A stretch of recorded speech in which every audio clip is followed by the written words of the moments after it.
हम सब जो रोज़ खाना खाते हैं उसमें बहुत सी ऐसी चीज़ें होती है जो नॉर्मली हमारे लिए बिल्कुल सेफ़ और हेल्दी होती है। लेकिन क्या आप जानते हैं कि सीज़न बदलने के साथ वही चीज़ें कभी कभी हमारी बॉडी को सूट नहीं करती और अगर हम उन्हें बिना सोचे समझे खाते रहें तो डाइजेशन खराब होने से लेकर इन्फेक्शन और कई हेल्थ प्रॉब्लम्स तक का रिस्क काफ़ी बढ़ जाता है। अभी चल रहा है आषाढ़ का महीना। ये ऐसा टाइम होता है जब कुछ दिन बहुत गर्मी रहती है और कुछ दिन अच्छी बारिश होती है। इस टाइम से मानसून भी प्रॉपरली एक्टिव होने लगता है, इसलिए आषाढ़ को सीजन का ट्रांजिशन पीरियड माना जाता है। मतलब ये है कि बॉडी एक सीजन से दूसरे सीजन में एडजस्ट कर रही होती है। इसी वजह से इस महीने हमारी इम्यूनिटी भी थोड़ी सेंसिटिव हो जाती है। पाचन पहले जैसा स्ट्रांग नहीं रहता, ह्यूमिडिटी बढ़ जाती है, बैक्टीरिया और फंगस बहुत तेज़ी से ग्रो करते हैं और पानी से फैलने वाली प्रॉब्लम्स भी इसी टाइम ज़्यादा देखने को मिलती है। Malaria, dengue, viral fever, stomach infection और फूड पॉइजनिंग जैसे केसेस भी इसी सीज़न में काफ़ी बढ़ जाते हैं।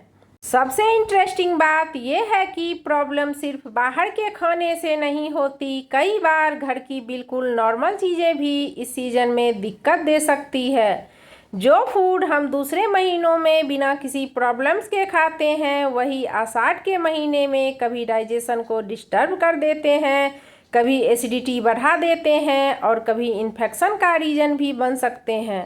आज की वीडियो में मैं बात करने वाली हूँ उन फूड्स के बारे में जिन्हें आषाढ़ के महीने में अवॉइड करना चाहिए।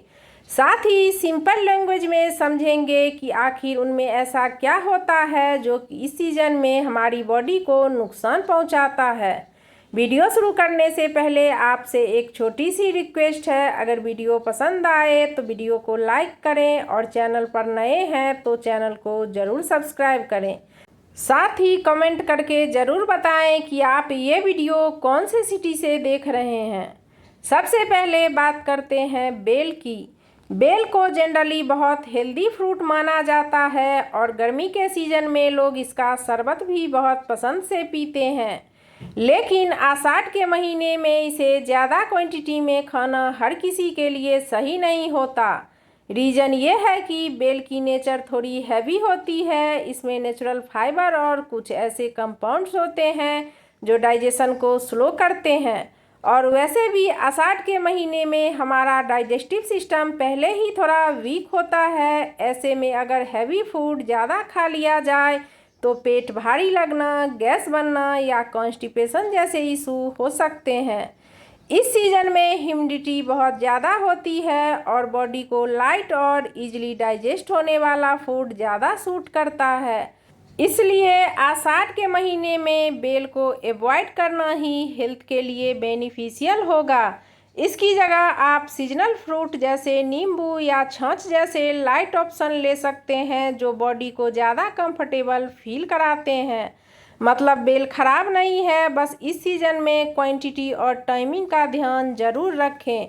अगर आप बेल का शरबत पीना ही चाहते हैं तो आप बहुत कम क्वांटिटी में पिएं और टाइमिंग का ज़रूर ध्यान रखें।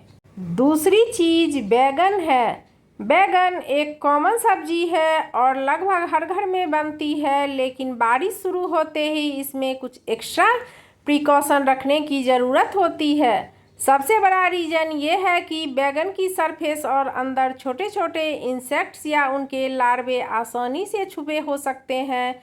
बाहर से देखने पर बैगन बिल्कुल फ्रेश लगता है, लेकिन अंदर से खराब हो सकता है। अगर ध्यान से चेक न किया जाए तो ये डाइजेशन से जुड़ी प्रॉब्लम्स का रीज़न बन सकता है। इसके अलावा कुछ लोगों में बैगन एलर्जी या स्किन सेंसिटिव भी ट्रिगर कर सकता है। आषाढ़ के महीने में जब इम्यूनिटी ऑलरेडी सेंसिटिव होती है तब ये प्रॉब्लम थोड़ी और नोटिसेबल हो सकती है। इसलिए आषाढ़ के महीने में बैगन को अवॉइड करना ही हमारे हेल्थ के लिए बेटर होगा। लेकिन अगर बैगन आपको खाना पसंद ही है तो हमेशा फ्रेश बैगन चूज करें, अच्छी तरह काट कर चेक करें और पूरी तरह पकाकर ही खाएं। लेकिन अगर अवॉइड कर सकते हैं तो इस सीज़न में और भी बहुत सी सीजनल सब्जियां अवेलेबल होती है, आप उन्हें कंज्यूम करें और बैगन को अवॉइड करें। अगली चीज़ मसूर की दाल है। मसूर की दाल प्रोटीन का अच्छा सोर्स है और नॉर्मली हेल्दी भी होती है, लेकिन आषाढ़ के महीने में कई एक्सपर्ट्स इसे थोड़ा लिमिट करने की सलाह देते हैं। रीज़न ये है कि मसूर की दाल कुछ लोगों के लिए थोड़ी हैवी डाइजेस्ट होती है। जब डाइजेशन ऑलरेडी स्लो होता है तब इसे डाइजेस्ट करने में बॉडी को और ज़्यादा मेहनत करनी पड़ती है। इसी वजह से कुछ लोगों को मसूर की दाल खाने के बाद गैस, ब्लॉटिंग या पेट भारी लगने की प्रॉब्लम्स हो सकती है। अगर इस सीज़न में दाल खानी हो तो आप मसूर दाल की जगह मूंग दाल खा सकते हैं। ये लाइट होती है, जल्दी डाइजेस्ट होती है और स्टमक पर भी कम प्रेशर डालती है। इसका मतलब ये नहीं है कि मसूर की दाल बुरी होती है, बस आषाढ़ के महीने में अगर डाइजेशन वीक फील हो रहा है तो कुछ दिन के लिए लाइट ऑप्शन चूज करना ज़्यादा फायदेमंद होगा। अगली चीज़ लहसुन है। लहसुन को हम सब हेल्थ के लिए फ़ायदेमंद मानते हैं और इसमें एंटीबैक्टीरियल कंपाउंड्स भी होते हैं, लेकिन हर हेल्दी चीज़ हर सीज़न में सेम तरह काम करे यह ज़रूरी नहीं होता। लहसुन की नेचर काफ़ी स्ट्रांग होती है। अगर किसी को पहले से एसिडिटी, हार्ट बर्न या पेट में जलन की प्रॉब्लम रहती है तो बारिश के सीज़न में ज़्यादा लहसुन खाने से ये प्रॉब्लम और बढ़ जाती है। इस सीज़न में डाइजेशन पहले ही स्लो रहता है, ऐसे में बहुत स्पाइसी और स्ट्रॉन्ग फूड्स कुछ लोगों के स्टमक को इरिटेट कर सकता है।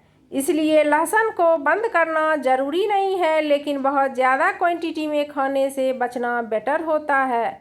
नॉर्मल अमाउंट में पका हुआ लहसुन ज़्यादातर लोगों के लिए ठीक रहता है, लेकिन अगर पेट सेंसिटिव है तो लहसुन को अवॉइड करना ही बेटर होगा। अगली चीज़ है हरी पत्तेदार सब्जियां। ये पॉइंट सुनकर बहुत लोग सरप्राइज हो जाते हैं, क्योंकि हरी सब्जियां तो हेल्दी मानी जाती है और ये बात बिल्कुल सही भी है। लेकिन प्रॉब्लम सब्जियों में नहीं, सीजन में होती है। बारिश के महीने में ज़्यादा मॉइस्चर होने की वजह से हरी पत्तेदार सब्जियों पर बैक्टीरिया, फंगस और छोटे इंसेक्ट्स आसानी से चिपक जाते हैं। कई बार उनके अंडे भी पत्तों के बीच में रह जाते हैं, जो नॉर्मल वॉशिंग से भी नहीं निकलते। अगर सब्जी को अच्छी तरह क्लीन न किया जाए या प्रॉपरली कुक न किया जाए तो स्टमक इन्फेक्शन का रिस्क काफ़ी बढ़ जाता है। इसीलिए अगर आप पालक, मेथी या दूसरी लीफी वेजिटेबल्स खा रहे हैं तो उन्हें बहुत अच्छी तरह बार बार धोएं और हमेशा अच्छे से पकाकर ही खाएं। लेकिन अगर आप आषाढ़ के महीने में इन सब्जियों को अवॉइड कर सकते हैं तो अवॉइड करना ही आपके लिए बेटर ऑप्शन रहेगा। अगली चीज़ प्याज है।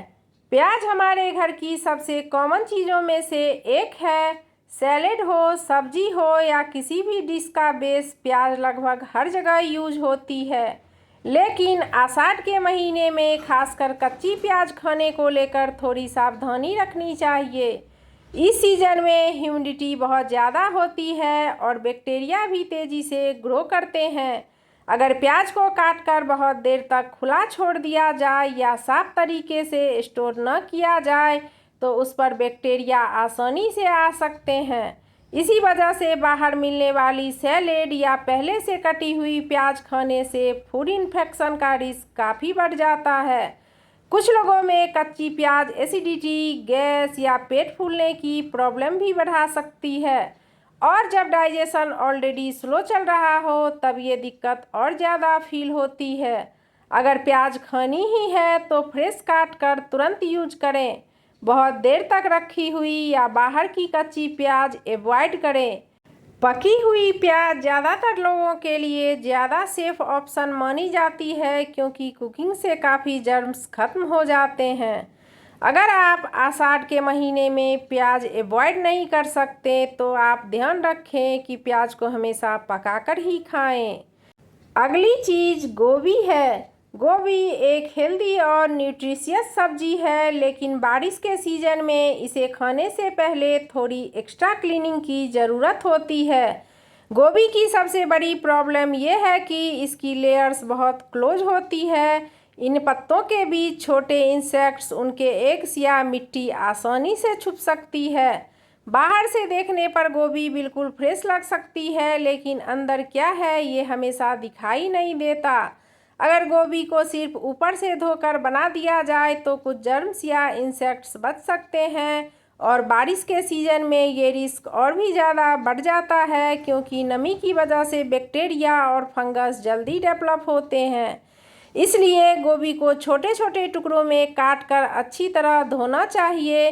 अगर पॉसिबल हो तो कुछ मिनट नमक वाले पानी में रखने के बाद उसे कुक करें और हमेशा अच्छी तरह पकाकर ही खाएं। अगर हो सके तो आषाढ़ के महीने में गोभी खाना अवॉइड करें। अगर गोभी आपको ज़्यादा पसंद हो खाना, तो जब भी आप गोभी लाएं तो ध्यान रखें कि फ्रेश गोभी लाएं और फ्रेश ही बनाएं। अगर उसमें काले दाग या स्मेल हैं तो उसे अवॉइड करें। ये थे कुछ ऐसे फूड्स जिन्हें आषाढ़ के महीने में अवॉइड करना चाहिए। ध्यान रहे, इनमें से कोई भी चीज़ अपने आप में बुरी नहीं है, बस सीज़न चेंज होने की वजह से हमारी बॉडी का रिस्पॉन्स अलग हो सकता है।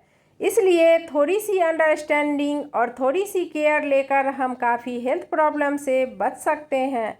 इन फूड्स के साथ साथ आप कुछ टिप्स भी ज़रूर फॉलो करें। आषाढ़ के महीने में कुछ सिंपल हैबिट्स भी आपको हेल्दी रखने में बहुत हेल्प कर सकती है। सबसे पहले हमेशा फ्रेश और गर्म खाना खाने की कोशिश करें। बहुत देर तक रखा हुआ या बार बार गर्म किया हुआ खाना अवॉइड करें। पानी हमेशा साफ पिएं। अगर पॉसिबल हो तो फिल्टर्ड या उबला हुआ पानी यूज करें, क्योंकि इस सीज़न में पानी से फैलने वाली डिजीज़ का रिस्क काफ़ी बढ़ जाता है। फ्रूट्स और वेजिटेबल को अच्छी तरह धोकर ही यूज करें। बाहर का कटा हुआ फ्रूट या खुली हुई सैलेड खाने से बचें। खाने के साथ ओवर ईटिंग बिल्कुल ना करें। थोड़ा थोड़ा और इजीली डाइजेस्ट होने वाला फूड बॉडी को ज़्यादा कंफर्टेबल रखता है। और सबसे इम्पोर्टेंट बात, अगर किसी फूड से आपको एलर्जी या डाइजेशन की प्रॉब्लम होती है तो सीज़न चाहे कोई भी हो, उस फूड से डिस्टेंस बनाना ही बेटर रहता है। हर बॉडी अलग होती है, इसलिए अपनी बॉडी के सिग्नल्स को इग्नोर ना करें। अगर ये वीडियो आपको इन्फॉर्मेटिव लगी हो तो प्लीज़ वीडियो को लाइक करें, और चैनल पर नए हैं तो चैनल को ज़रूर सब्सक्राइब करें। कमेंट करके ज़रूर बताएं कि इनमें से कौन सी बात आपको पहले से पता थी और कौन सी इन्फॉर्मेशन आज पहली बार जानने को मिली है।